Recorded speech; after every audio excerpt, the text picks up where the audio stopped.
In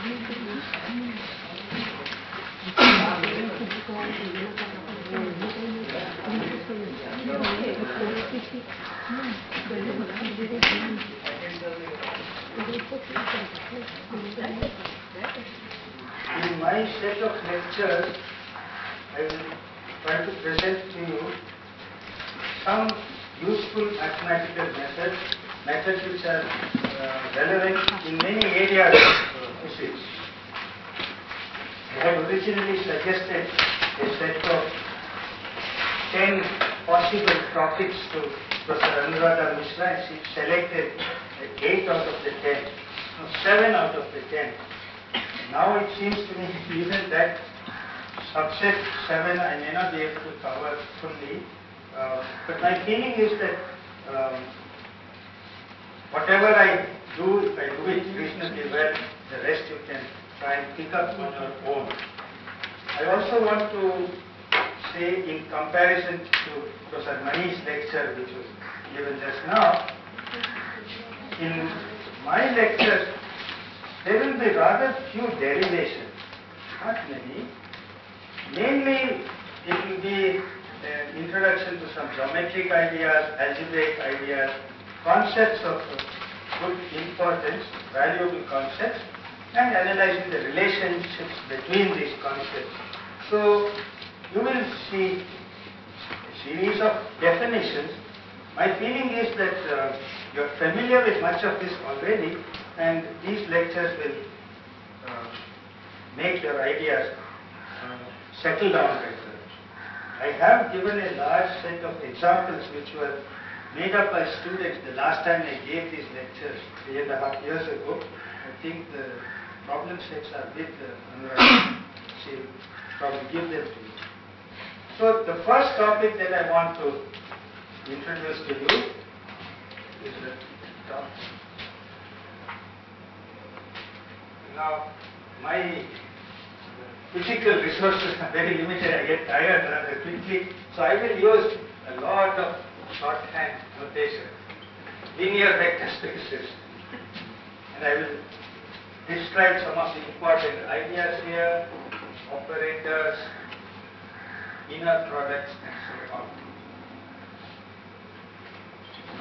So this is a very important set of ideas and methods in mathematical physics, and some of it is all, as I said, already known to you. Now, these things are useful generally in the framework of quantum mechanics, also in classical electromagnetic theory. Wherever groups and group representations play a role, these ideas are very useful and important. So, what is a general idea of a linear vector space? What we are involved with is the following. We have this familiar three-dimensional Euclidean space, the space in which we all live and move around. And you start from here and you make two important generalizations. One is to increase the number of dimensions from 3 to any number, any integer number of dimensions. The other, if it is useful in some context, you may go to complex numbers. After all, ordinary Euclidean space in 3 dimensions is viewed as a real vector space, and you can generalize that and say, apart from increasing the dimension from 3 to any higher number, you may replace the role of real numbers by the use of complex numbers. I just would like to mention that today, because we have taught these ideas quite early in studies, these generalizations may appear quite simple, quite natural and easy. But when in the late part of the 19th century, the idea of dimensions greater than 3 was first introduced, there was a lot of resistance, a lot of hesitation, even on the part of pure mathematicians to accept the idea. And where complex numbers came in, there also there was a lot of difficulty for people to think using complex numbers, generalizing from real numbers. And I'm sure you know the mathematical context in which these generalizations take place. So, what I will start with from the technical point of view is the concept of a linear vector space. I will generally write script V for a linear vector space, and from the beginning we will have in mind a space of any dimension. The formal definition of dimension will come later as we go along, and we will consider at the same time either real linear vector spaces or complex linear vector spaces. As you know, in quantum mechanics, we have to really deal with the complex case. So, two kinds of mathematical objects are involved in setting up the definition of a linear vector space. We have things called vectors. We will use various symbols for it, maybe Latin letters, maybe Greek letters, whatever it may be. So, these are the things which belong to the vector space. And then, so these are the vectors, and then there is a role here for things called scalars, which may be for us real numbers or complex numbers, and what symbols shall be used. Generally speaking, I will use the Latin letters ABC or some part of the Greek alphabet, lambda, mu, to refer to scalars. Depending on the nature of the vector space we are talking about, these may be real numbers or these may be complex numbers. Also. So, the choice of real versus complex depends on the nature of the vector space we want to deal with. So, now we come to the definition of a linear vector space. It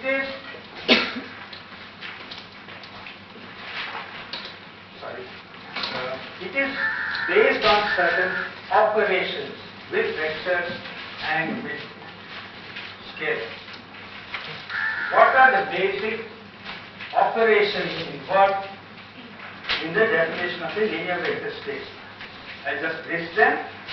I'm sure these are familiar to you. One is the concept of addition of vectors. Suppose you take any two vectors in the vector space script V, you are assured that there is something called the sum of x and y, which is also a vector in the vector space. So this is a process of addition of vectors, and it has to obey certain rules. In the addition of vectors, the order should not matter, and then if you take more than two vectors and add them, it should not matter in which sequence you add them 2 by 2, and so this is written unambiguously as x plus y plus z. This is the first operation involved in the concept of the vector space. Second, we say, with respect to addition, there is a special vector called the zero vector, and it is usual to denote it by the symbol 0. What are its properties? If you add the zero vector to any vector x, the result is x itself, no change. And this zero vector is a unique vector in the vector space. That is to say, there is only one zero vector in a vector space. Third property is the concept of the negative of the vector space. That is to say, for each vector in the vector space, there is a unique vector called the negative of x and written as minus x. And what is it that this must satisfy? If you were to add minus x to x, you should get 0. What is this 0? It's not the number 0, it is a 0 vector. This is all that you have to make sure. Any question? Yeah? We should put arrow over the 0. Beg your pardon? We should put arrow over the 0. We may not, if we are not confused, but here also I did not put an arrow. I understand that this is a 0 vector. It stands for the 0 vector. Otherwise, as you say, I should put an arrow. Here, is it a 3-dimensional? Is it 4-dimensional? It is 10. It is anything. It has not yet come to even the dimension. So, I don't put the arrow. Then there is a fourth basic operation, and this is the operation by which you combine vectors on the one hand with scalars on the other. And what does this say? Given a scalar lambda, and depending on the set of numbers we are using, it may be a real number or it may be a complex number, and given a vector x in the vector space, please assume that it makes sense to multiply the vector x by the scalar lambda, and the result will be another vector. For example, if lambda was the number 2, it would be 2 times the original vector. And this multiplication of vectors by scalars to give new vectors must obey certain important rules. If the lambda that you have chosen is if the scalar is unity, no change in x. If it is 0, the number 0 multiplying the vector x, the result should be, now I am writing here an equation for which I want you to tell me what is the 0 on the left, what is the 0 on the right. Just so that you get used to this notation, a little bit of sophistication. We are talking about the rules that must be obeyed by the procedure for multiplying vectors by scalars. So here I have said if lambda is the scalar, the number 1, when you multiply x by 1, the result should remain x. In this equation, what is the 0 on the left hand side? It's a number 0. Either the real number, complex, change. What is the 0 on the right? The vector 0, which we have introduced. So, it looks somewhat deceptive, but the 0 on the left is strictly speaking not the same as the 0 on the right, but we all know how to interpret it, and there should be no cause for confusion. Then we have other rules. If you take 2 scalars, 2 real numbers or 2 complex numbers, and you multiply x first by mu, by definition you get some new vector. Then you take that result and multiply by another scalar lambda, with a third vector. Naturally we will demand that this should be the same as first multiplying the 2 numbers by themselves and then applying them to x. And without any confusion, we just write as lambda mu x. Okay. Yeah? Of course it means it's the same as mu times lambda times x, because for real numbers and complex numbers, lambda mu is the same as mu lambda. What other simple rules of notational rules can you think of in connection with scalar multiplication? There are 2 more very simple rules you must write down complete. Anybody?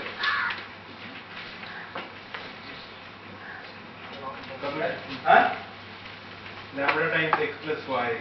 Yeah, very good. Lambda times x plus y should be equal to lambda x or lambda y. So this is called the distributive law with respect to vector addition. Then another rule similar in spirit to this. What is that? Interchange the role of vectors and scalars here. What would be lambda plus mu into a vector is same as lambda x plus bx. So, a vector space, a linear vector space is a set of mathematical objects or symbols which are called vectors written in these ways, along with a choice of system of scalars, which for us will usually be either the real numbers or the complex numbers, and these are adequate for most physical applications, with all these operations, rules of combination and calculation. Commutative associative. Yes? Commutative associative. Yeah, exactly. Alright. Then, with this already understood, there is a concept of a linear combination of vectors. I am sure this is also familiar to most of you. Sir, Yeah. one small question. Yeah. All vector spaces, would you call them linear vector spaces? By definition, I am talking of linear vector spaces. No, I am specifically pointing out that linear word because Yeah. linear. Yeah. For vector space for me, it's a linear vector space. So, I mean, linear is something which is understood if you talk about vector spaces. Yeah. Not vector So you want me to drop the word linear? Exactly. If it causes no confusion? No. No harm. Previously, it used to cause me confusion during my student days. What was the confusion at that time? Linear and what about quadratic and Non-linear. As far as I know, there are no such things. But if they are useful in some context, you must feel free to define them, say what properties they have, and then use them. So we will stick with linear vector spaces and we will call them linear vector spaces. Otherwise, I have to go and rewrite all these notes. So I don't want that. it was just a comment, sir. Very good. I am glad that you made the comment. Alright, so what's the concept of linear combination of vectors? You take any set of vectors, any number of them, in the vector space. And then you take a set of scalars. Then you can, by all these operations, you can see that you can form the expression which I am writing down. You multiply the first vector x1 by the scalar lambda 1, x2 by lambda 2, and so on up to the mth term, and add all of them. This is certainly also an element of your vector space. And this process is called forming a linear combination. So here is a linear combination of x1, x2 up to xn with the help of scalars lambda 1, lambda 2 up to lambda n. Well, I have in my own notes given numbers for some of these equations. So all of these equations are 1.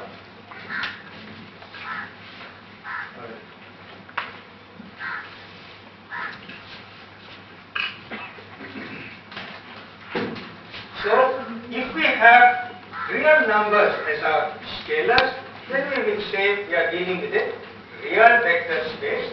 If we have complex numbers as scalars, we will say we have a complex vector space. So, the nature of the vector space is decided by the set of scalars which we decide to use.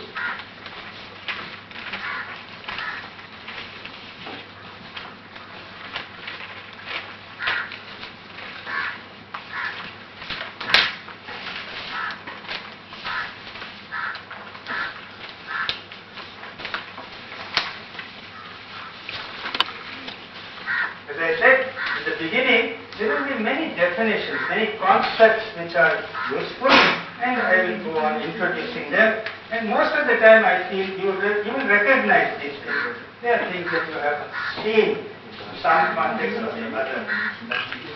First I will define the notion of linear independence. Suppose you have a set of vectors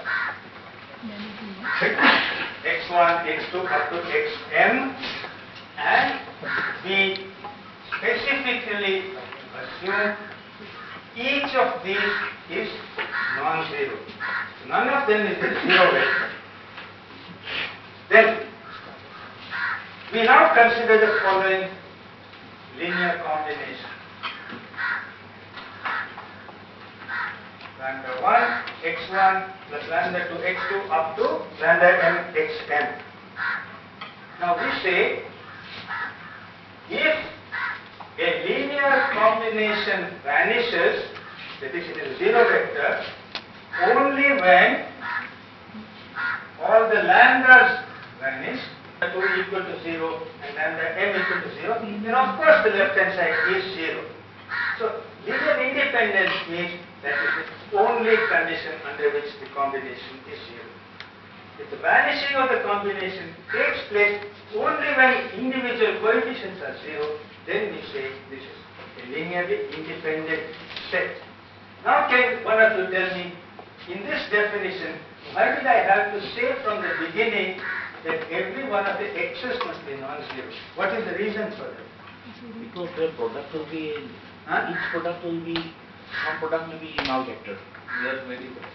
You are on the right track. Can you sharpen your statement?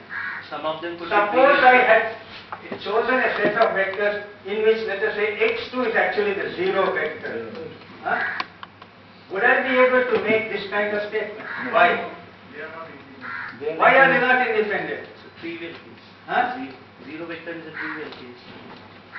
No, you have not understood my question. Because I have not the made it clear. coefficient is not necessarily zero. Which coefficient? That belong to the vector, belong to the null vector. Correct. Suppose I say x2 happen to be the zero vector. Then as you say, I can write a combination like this with any lambda 2 and the result may be 0. It does not imply lambda 2 has to be 0. Exactly. So to avoid the trivial situation, in defining the concept of linear independence, we start with the statement, let every x be non-zero. Conversely, if you have, so now let us use the word non-trivial linear combination. A linear combination is non-trivial if at least one of these coefficients is non-zero. At least one of the scalars is non-zero. So, if a set is not linearly independent, what does it mean? It is possible to have a non-trivial set of lambdas for which, however, you get the answer 0. Then you say the set of vectors x1, x2 up to xm is linearly dependent. So you just say,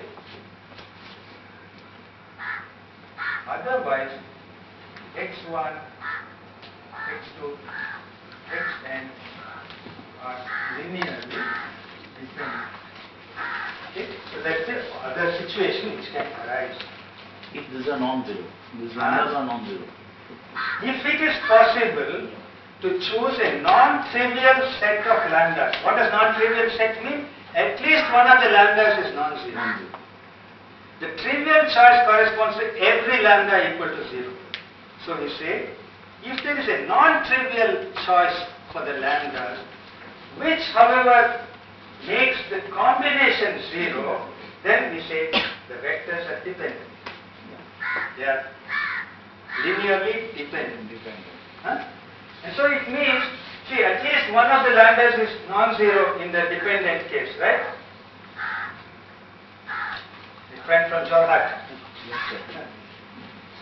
In the linearly dependent case, at least one of the lambdas is non-zero. For example, let us say lambda 7 is non-zero.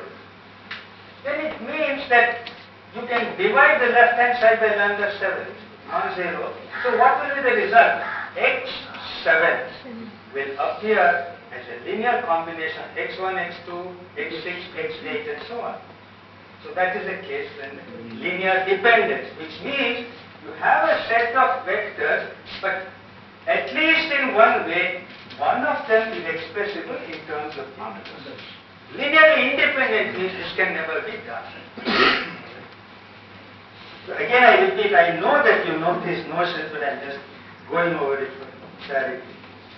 So with this concept of linear dependence and linear independence, we come to the concept of the dimension of a vector space. What is the dimension of V?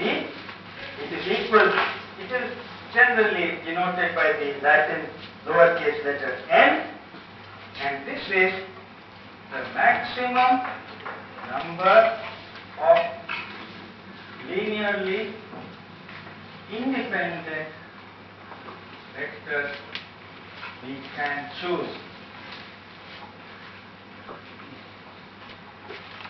So, it may be that a certain vector space is of dimension 4.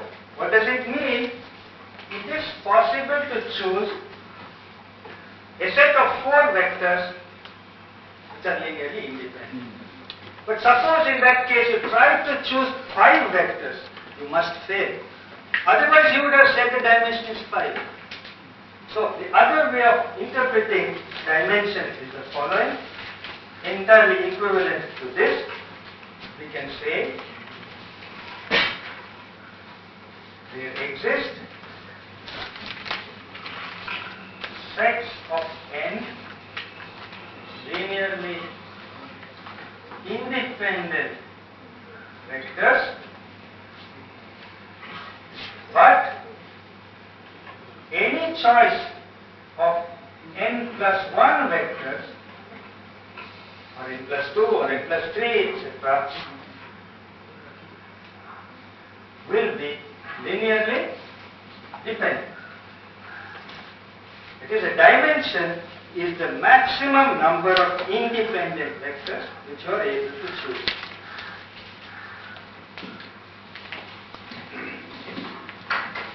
So, for the floor, the Euclidean plane, we say the dimension is 2.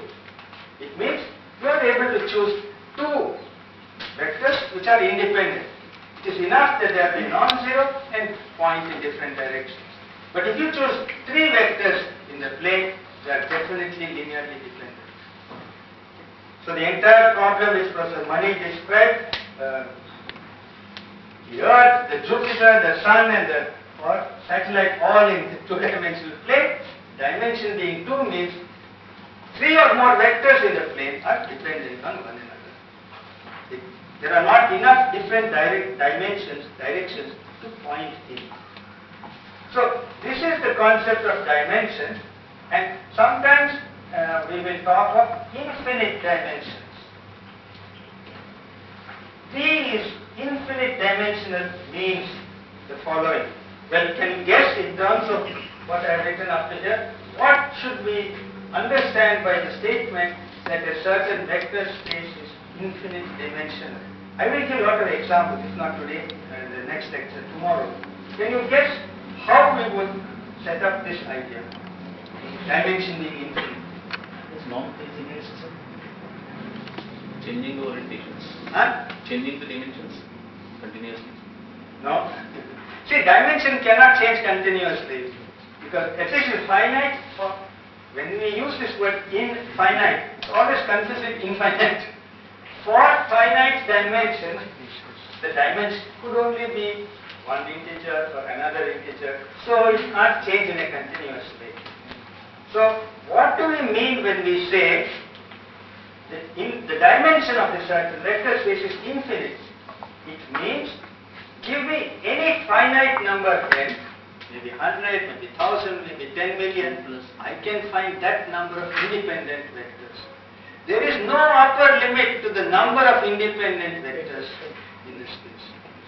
For every, so we say the dimension is infinite if for every n equals 1, 2, all the way with no limit, we can find n linearly independent vectors.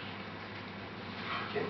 So that is the meaning of the dimension of a vector space being infinite. Yeah, any question, any comment? It's an important concept. You said something about degeneracy, somebody said. Huh? What is degenerating is my handwriting. Dimension, there is no degeneration. in the handwriting. So, a space of infinite dimension means a space in which whatever finite number you take, you can find that many independent vectors. You increase n by 10, I can find more independent vectors. There is no upper limit to how many independent vectors you are able to find. As I said, these are very important in quantum theory, even in electromagnetic theory.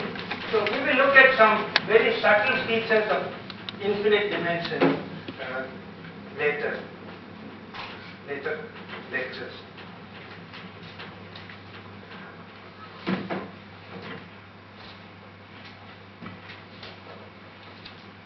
So for the moment, we will assume we are dealing with finite dimensional vector spaces, dimension n. Alright. So the next concept is that of a basis. What do we mean by a basis for a finite dimensional vector space? Now I want to just emphasize, we are allowing the scalars, allowed scalars to be either all real numbers or all complex numbers. For a great part of our discussion, it will not matter which set of scalars we are using. But later on, some differences between the two will appear. So, we have a vector space, linear vector space of dimension, some given dimension n. So, what do we mean by a basis? By a basis, we mean any set of n linearly independent vectors in the vector space. So, for a basis, it is usual to use a special symbol. So, I will say, I choose n independent vectors, and remember, if n is the dimension, here is the definition of dimension. It means there do exist sets of n independent vectors. So let that be one such set.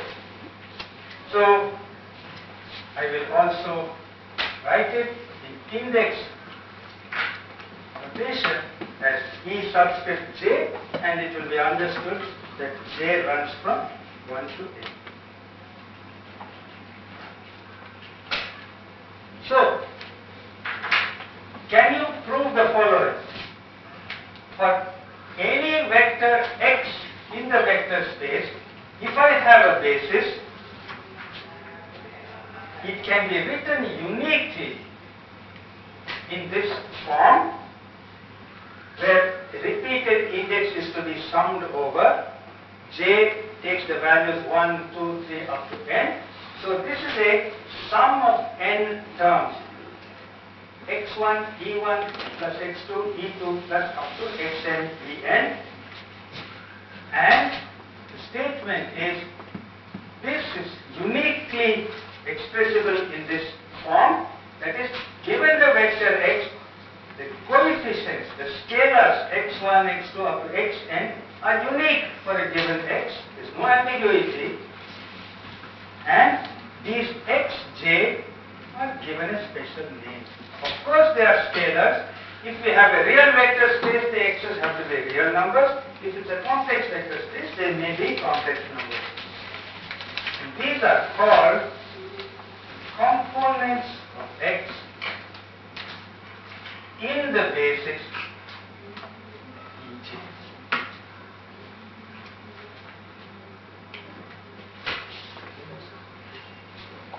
So, we can say that you have a vector space of a certain dimension. A basis is a set of independent vectors, the number of vectors being the dimension. Given a basis, every vector with respect to that basis can be described by a set of scalars. These are called the components of the vector in that basis. So now, suppose our vector space is, anything not clear, please ask. No, I would like to clarify. Because we go on building these concepts one on top of the other. It is like a multi-layer cake. Unless you can digest each layer, you can't go to the next layer. That's why. Don't hesitate to ask.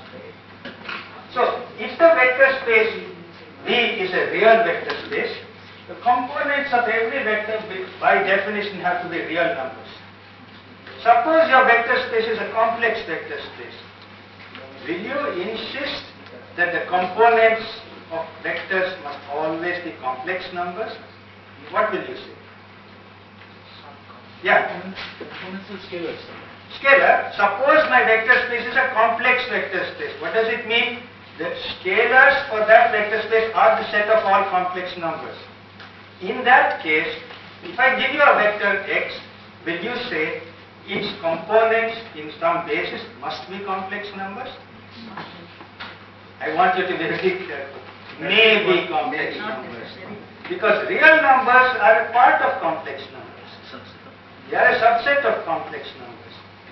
Therefore, in a complex vector space, what you can say is that in general, the components of any vector in a basis are in general complex numbers. But there are certainly vectors in the complex vector space whose components are all real numbers with a given basis. After all, once the basis E1, E2 up to En is given, even in the case of a complex vector space, nobody stops you from multiplying each basis vector by a real number. They are an example of complex numbers. And then taking the sum. So, we have to be a little careful with language that in the case of a real vector V, components of vectors are surely real numbers. In the case of complex V, for each vector, some components may be real, some components may be complex, we'll allow both. Or all of them may be real. Even that is perfectly. Alright. So, this is now a way of describing vectors defined, you may say, in a somewhat abstract way, in terms of more familiar things. By more familiar, I mean real numbers or complex numbers. Describing vectors with the help of components is a way to simplify our understanding or help our understanding. But equally well, you must appreciate, as you mentioned, the concept of dot product and cross product. Who did it? J.W. Gibbs, the man who is laid the foundation of statistical mechanics. So, I would imagine that Maxwell, poor man, when he was discovering equations of electromagnetism, the concept of a vector, the way we understand a vector, did not exist. So for him, electric field always had to be thought of as an X component and a Y component and a Z component. You can imagine the load on the brain. Today when you think of an electric field and you teach your students also, or when Professor Mani talked about position and momentum and so on, he was using vector notation at all times, not always converting it into components. So all I'm trying to say is, as we get more sophisticated, we have to learn to think of vectors on their own. Operations on vectors defined, we say, intrinsically. Whenever convenient, whenever necessary, we will use the language of components. Using components means using some basis. But you may use one basis and in Andhra they may use some other basis. Then you must know how to go from one basis to another. Sir, these E1, E2, En, these are unit vectors. I have not talked about length at all. It will come slowly. Alright? So, there is also this tendency to assume things which have not yet been introduced. So, I am doing it deliberately so that you see all these steps in the correct sequence. And the other example, it is a very sophisticated example. You may not have thought about it. You have all talked about studied quantum mechanics. Do some of you teach quantum mechanics? You talk about Schrodinger wave functions? You do? What is a Schrodinger wave function? It is a function of space coordinates. And it describes the state of an electron or whatever it may be. Have you seen this Dirac notation? Any one of you? Things called Ket vectors. You have seen? Huh? So I want you go back to your understanding of quantum mechanics and understand the Dirac notation is a way to think of a state of a quantum mechanical system directly, like talking of vectors in a vector space, not connected with any basis or any components, but on its own. The Schrödinger wave function is a description of a Dirac vector in a particular basis. How many of you are familiar with this concept? It's a very important concept in quantum mechanics. So, have you heard of the momentum wave function in the case of quantum mechanics? The Schrödinger wave function is always psi is a function of space coordinates. Have you heard of the momentum wave function? One dimension, two dimension. It's a Fourier transform of the Schrödinger wave function. Alright? In the Dirac way of looking at it, the Schrödinger wave function and the momentum wave function are two ways of describing the same intrinsic vector. The Schrödinger wave function describes a vector in one basis. The momentum wave function describes the same vector in another basis. So I want to make this connection so that you understand the importance of learning to picture vectors directly on their own, use components in one basis or another whenever necessary. So, in a given basis, you can say a vector x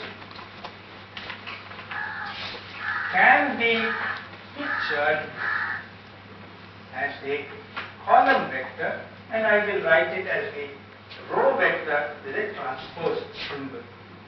So, just for once, I will write it explicitly. It is in this fashion. Okay.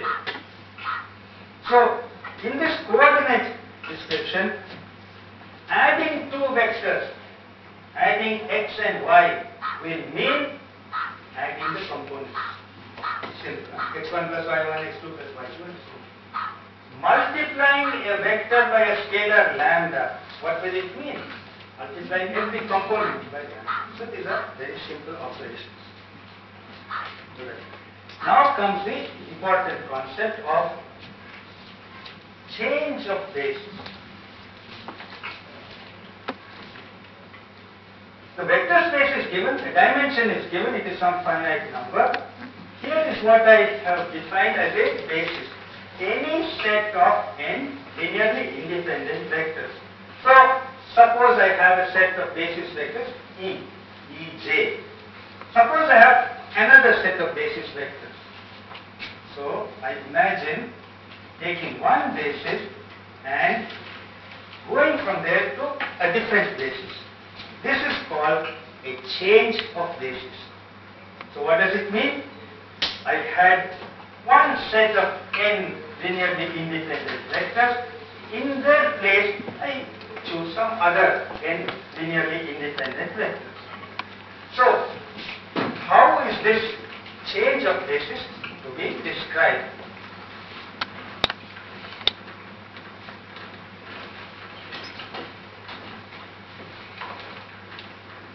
Well, we use the ideas, the definitions we have already given.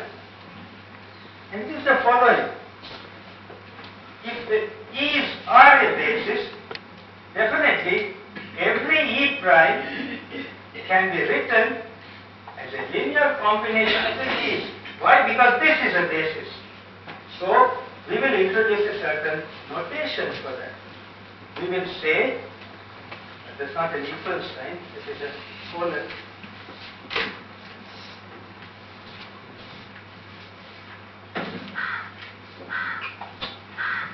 Each of the new basis vectors will be written. Now, please be careful with the way I am placing various indices.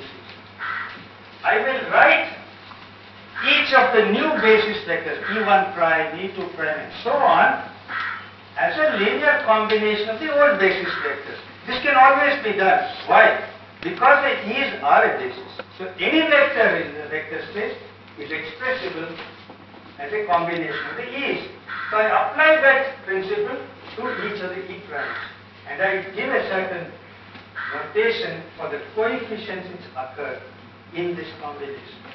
So what is happening here is that the J on Ej prime must appear somewhere on the left. I must know, am I dealing with the first new basis vector or the second and so on. So I put it there. And then I have to sum over the old basis vectors. So I put an index k for that. So this is a matter of careful arrangement of notation, and you have to become comfortable with it. And the reason why I have written it like this is that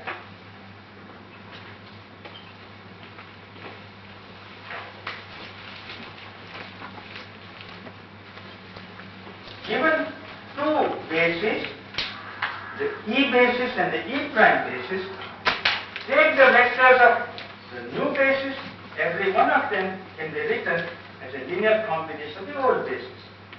Take every old basis vector, it can be written as a combination of the new basis. You can go both ways. What will happen, what has to happen is that here you will get a certain matrix of coefficients. Here it will be the inverse of that matrix. It has to be the inverse. So we can say that the most general way to change a basis in a linear vector space is to choose some n by n matrix. It has to be a real matrix if our space is real. If the space is complex, this may be real, it may be complex. But it must be n-dimensional and it must have an inverse. So that you can go from E to E prime and E prime to E in both directions. So these are the equations which describe the most general change of basis in a linear vector space. Connected with this, we now say, take any vector x, expand it in the basis E, you get a certain number of coefficients. Expand it in the new basis, you get a new set of coefficients. How are the new components of x related to the old components? X is equal to x vector. Beg your pardon? X is equal to X superscript j, E subscript j. So this is the expansion of x in the original basis. These are the components of x with respect to E. The same vector will have in the new basis new components. So how are the x's and the x primes related to each other? Our notation is set up so that we have a very neat statement.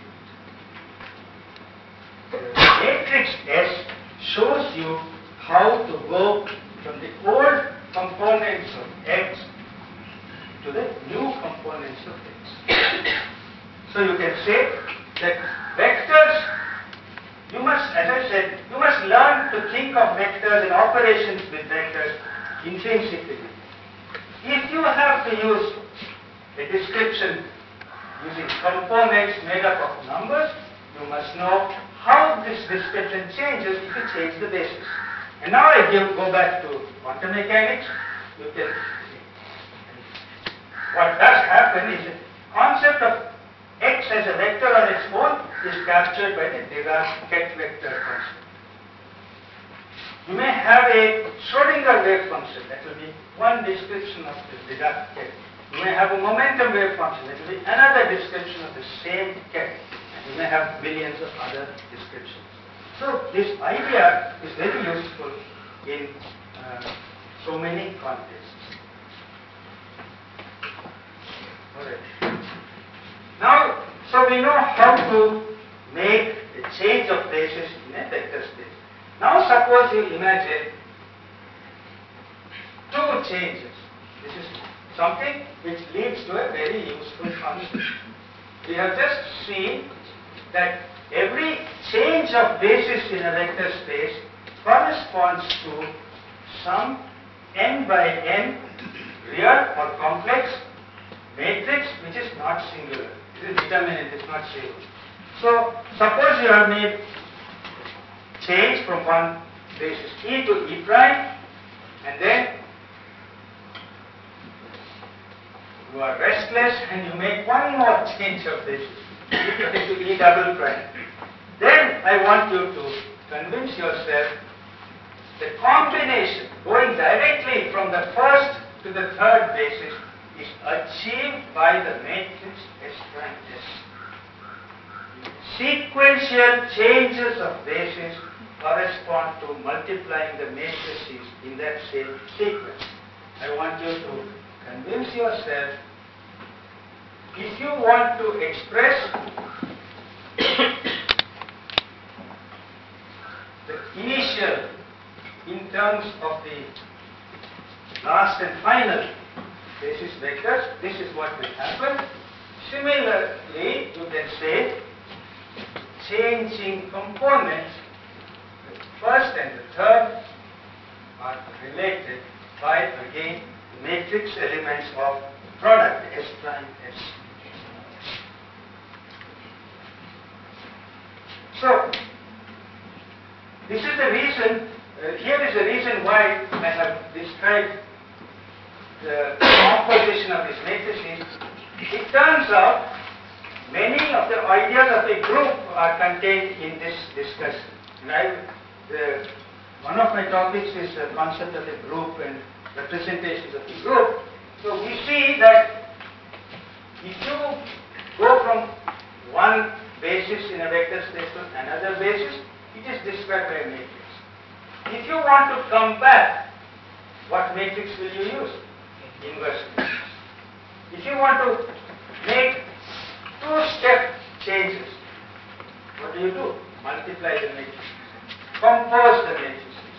So this is like saying, make one rotation in 3 dimensions, that is one of the groups we will probably discuss later. Undoing the rotation is an inverse rotation. Doing one rotation and then followed up by another rotation, the result is a total rotation. So, rotations in 3-dimensional space have these properties. Inverses can be defined, composition, doing one after the other can also be defined. These are the basic group operations. You can see that those ideas are meaningful not only real 3-dimensional vector space, but in any dimension, whether you want complex or real numbers. Okay? So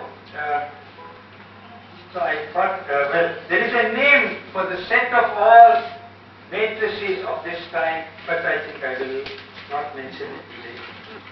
Let us see when we come to the group theory part. Okay.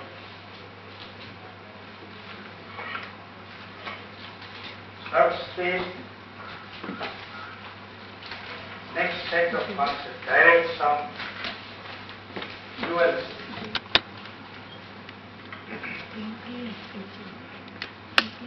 So first I will define the concept of a subspace of a vector space.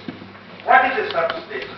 So suppose you have a subset, that means a collection of some vectors in your original vector space. We will call the subset a subspace only if certain conditions are satisfied.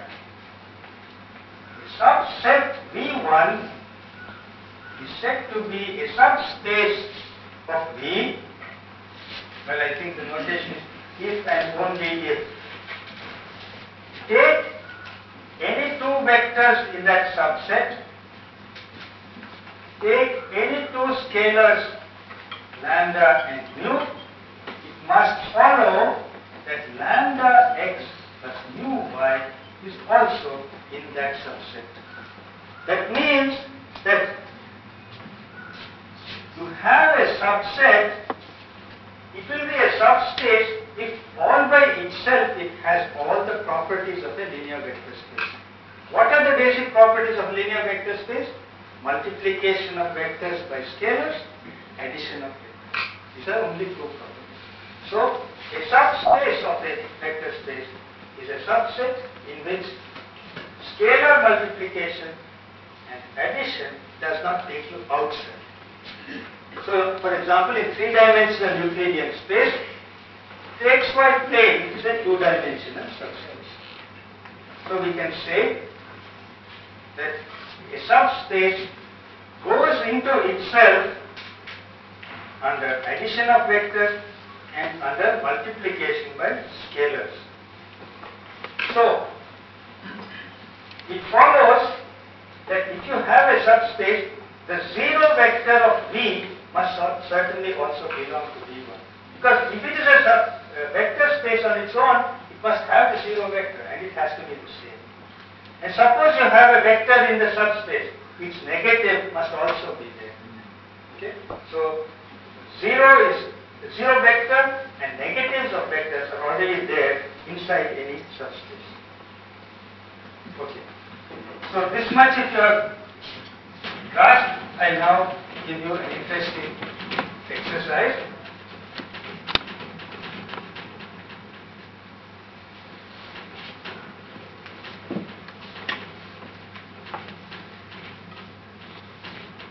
The exercise is the following. Suppose you have two subspaces, V1 and V2, both are in the vector space V. Well, then I define the following object, V1 intersection V2. What does it mean? The verbal description, intersection of V1 with V2. What does it consist of? It consists of all vectors in the parent vector space with the property that X is in V1 and also X is in V2. So the intersection is the set of all vectors common to V1 and V2. Can you prove that this is also a subspace of V? It's quite simple. I won't write out the proof, but I would be happy if one of you will tell me how you might prove it. Why is the intersection of two subspaces also a subspace? Very simple theorem.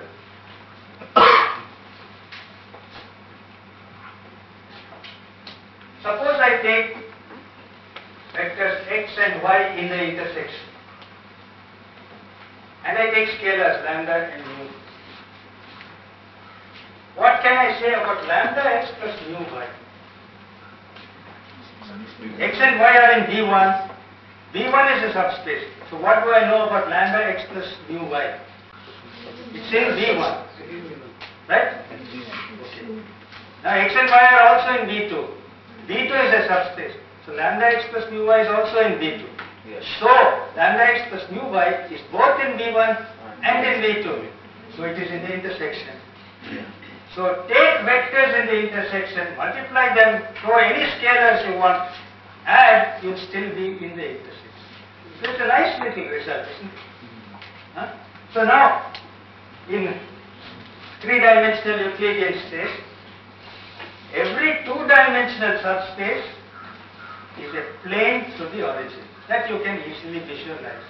For example, if you had axis x, y and z, the xy plane is a two-dimensional subspace. Correct? Xz plane, is that a subspace? Obviously it is a subspace. What is the intersection of these two subspaces? Line. Which line? X-axis. Is that a subspace? Yes. What is its dimension? One dimension. Fine. So that's a very simple example of this. So even if you don't use x, y and z, pictorially you can say that every two-dimensional subspace in three dimensions is a plane passing through the origin. Take any two such planes, they will intersect along a line. That will be the one-dimensional subspace. Okay, so very simple. Now, it may happen that only vector common to V1 and V2 is the zero vector. It may happen. The intersection may be trivial. certainly the intersection of two subspaces must at least contain 0. Why? Because 0 is there in V1, it is also there in V2, so this much has to be there. Suppose that is the only vector in the intersection, then we have a special situation. But before I tell you the name for that, in 3 dimensions, can you give an example? An example of a situation in 3 dimensions where you have a subspace V1 and a subspace V2 and the only thing common is the 0 vector. Give me an example. That is the origin. Is the point, origin point? No. First tell me what is your choice for V1.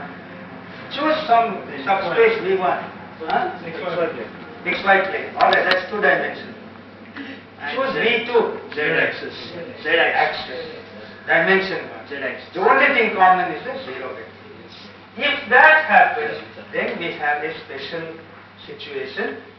We then say, we can then set up what we find. Their direct sum. This is a very important geometric notion. And what is the direct sum? And it is written in a particular way. It is written as V1 plus V2 with a circle around the plus sign. This is called the direct sum of V1 and V2. It consists of all vectors in the full space which can be obtained by taking something in V1 and taking something in V2 and adding them.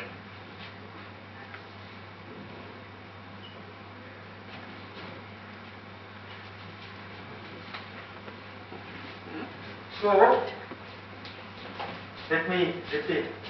Or V is a full vector space which we are interested in. Any dimension, not just 3, it can be 10, 7, anything you like.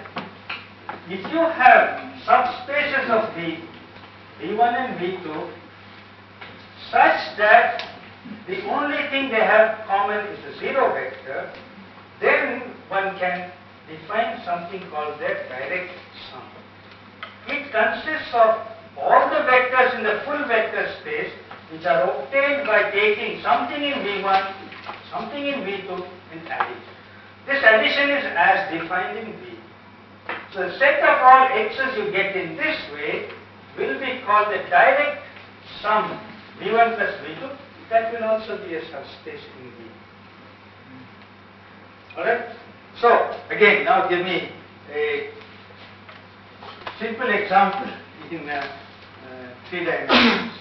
Some choice of V1, some choice of V2 such that there is nothing in common except 0, and then what is the direct sum? Simple example. X-axis plus Y-axis. Exactly. Each one could be 1 dimension, then the sum will be the XY plane, and that will also be less than the full 3 dimensions, it will be a 2 dimension subspace. So, what I would like you to appreciate is that the concept of a direct sum is defined only when there is nothing but 0 in common between V1 and V2.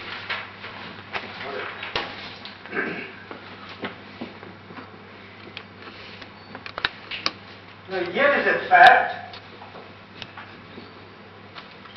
If V1 is a proper subspace in V, by proper I mean it is smaller than V, it is not the whole of V. This is trivial.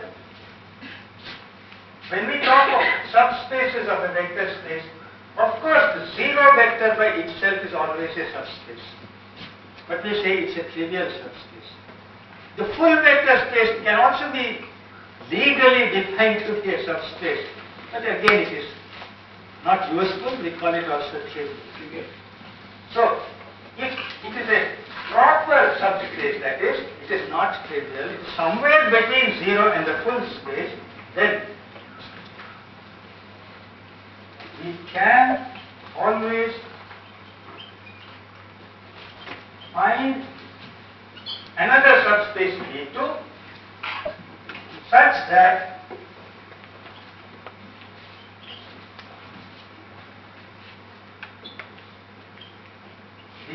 have only 0 in common, and the full space is a direct sum of V1 and V2. I have missed some equation 9 and 10 and so on. Oh. Yeah, it doesn't matter. You can. So in the Yeah. direct sum, one example case from last time, you take x1 as say x and x2 as y. So x plus y will give me direct sum. So Hold on. Direct sum is for subspaces. yeah. So The word direct, the phrase direct sum is not to be used for a pair of vectors. This is sum. Yeah. but there is some confusion. Yeah, what is it? Not misunderstood, I think. Yes. Like you have V1 is x. Okay? No, X V1 is a subspace. Subspace. Has many vectors. which has three vector x. X is in V1. Yeah. All right. And y is in V2. Okay. So when I am finding the intersection of two. Of which? V- Of, see, the intersection of two subspaces consists of all those vectors x which belong to V1 as well as belong to V2. There is no y here. The intersection is that part which is common to both of them. So here we are not talking, think of an x and a y. We are asking, are there vectors in V1 which also happen to be in V2? If there are, if there are such non-trivial x, we have an interesting intersection that will also be a subspace. But if the only vector common to the two is a 0 vector, then we say the intersection is trivial. When that happens, we have the concept of a direct sum. So, let me emphasize, if the intersection is non-zero, we do not define the direct sum. We define the direct sum only when the intersection is trivial. Huh? Does it clarify? So now you said something about an x and a y. So, can you try to repeat your question? V1 contains vector x Yeah, and V2 contains y. yeah. So the intersection would be what? Your question cannot be answered. Yes, that is another. Do you follow? Yes. Huh? Yes. To decide whether the intersection is trivial or non-trivial, we don't have to think of an x and a y. Yeah, you just, no basis. There's no basis in this discussion. Right? There is a basis for the discussion, but no basis is being used in this discussion. Okay, I think you have understood better. All right. I think that in the set of problems which I have sent to Professor Mishra, there are examples which clarify many of these concepts. So you may look at them in the tutorial. That is Please sometime. collect the problem sheets after this lecture. So you have The back taken. of the room. Oh. You have taken the problems relevant to these topics, I suppose. Doesn't matter. I have printed all. and- Fine. Fine. Let us spread our problems far and wide. Now I come to a concept which is really quite subtle. I don't know many of you have encountered this concept so far. I have another 15 minutes, is that correct? 15 minutes? Huh? Pardon? You continue, sir. Don't bother about time. No, I am tired today, if you don't mind. I would like to rest up. 10 minutes. 10 minutes. We Huh? can take 10 minutes. We'll stop after 10 minutes. You will also be tired. So I will just give you the concept of the dual space of the vector space, and I will stop at that point. So this is quite subtle. If you understand this well, very good. Given a vector space V, so we are imagining it's finite dimensional, it may be a real vector space, it may be a complex vector space. I ask you to do the following. Imagine the following. Consider a set of mathematical objects which are called linear functionals. The usual notation is f for a linear functional, and a linear functional is a rule which takes you from vectors in the vector space either to the set of real numbers if it is a real vector space, or to the set of complex numbers if it is a complex vector space, with the following properties. So maybe I start like this. Take any vector, then f of x is a real number or a complex number depending on the nature of B. So it is in mathematical language a mapping from vectors to what? Scalars. It must now obey certain conditions. If you take 2 times the vector, the result must be 2 times the original result. If you take minus of the original vector, you must take minus of the result, and so on. And if you take the sum of 2 vectors, the value of f for the sum must be the sum of its values.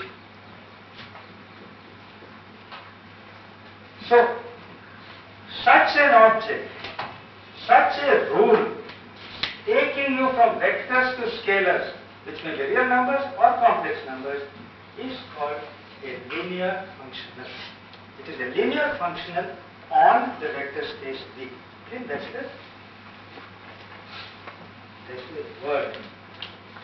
So, now we say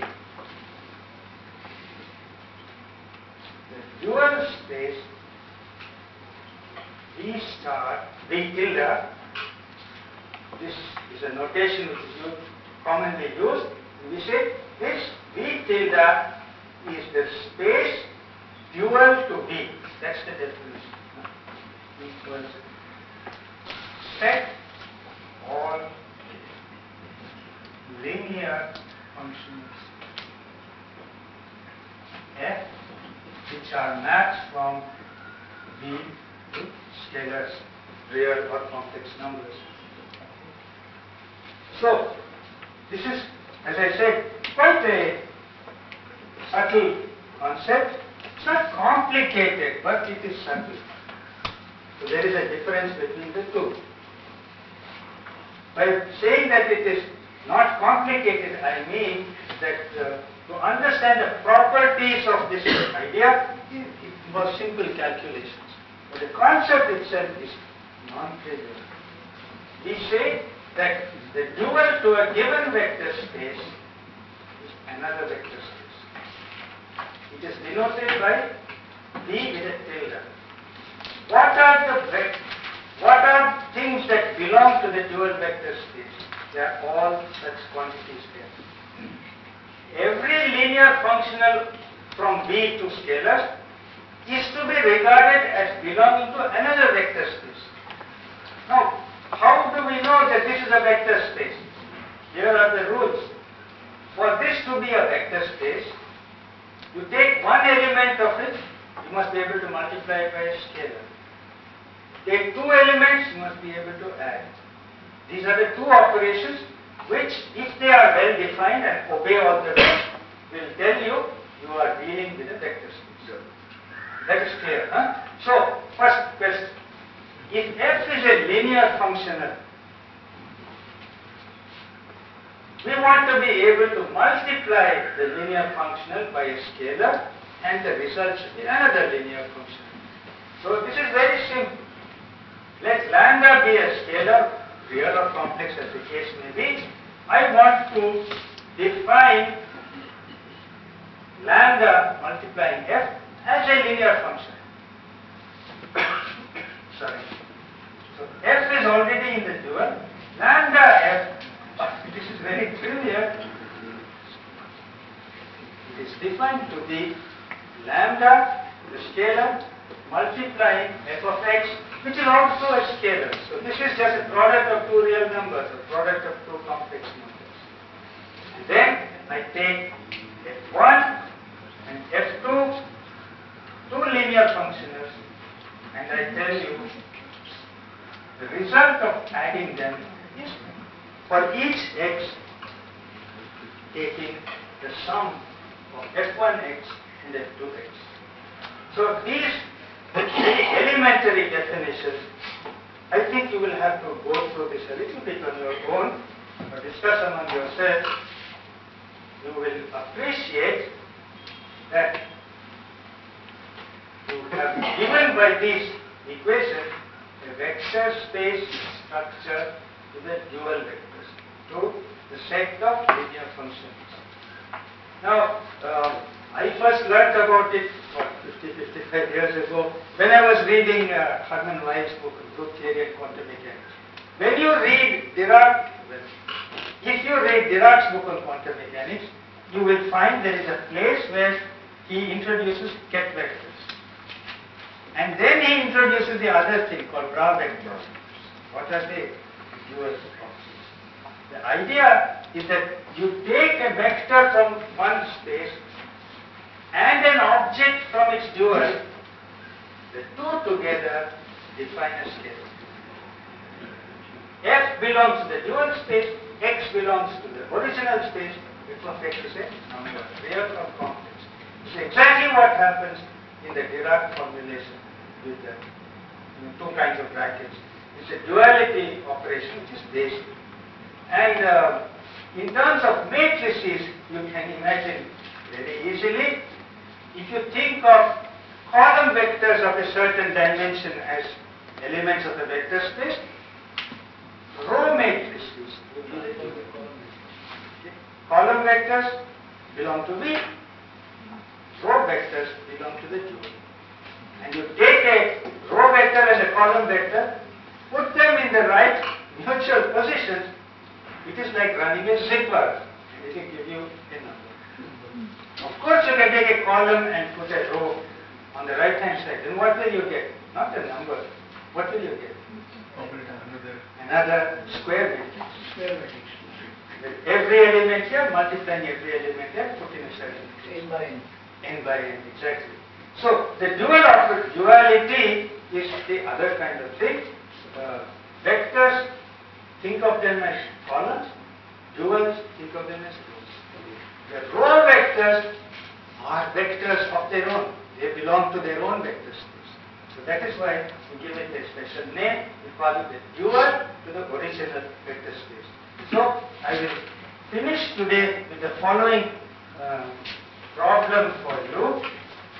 If I start with a vector space V and I go to the dual, it is also a vector space. So I can do it again. I just learned a rule to go from one vector space to the dual. What if I take the dual of the dual? Original. Is that trivial? I am very happy to hear so many of you say it is the original. That is correct. Just convince yourself, yes, this is true. It's a simple result, but I would like you to prove it for yourself. So I think I will stop here. I am going at about 50% of the speed I had hoped to reach, but I think it is better that I do what little I can clearly.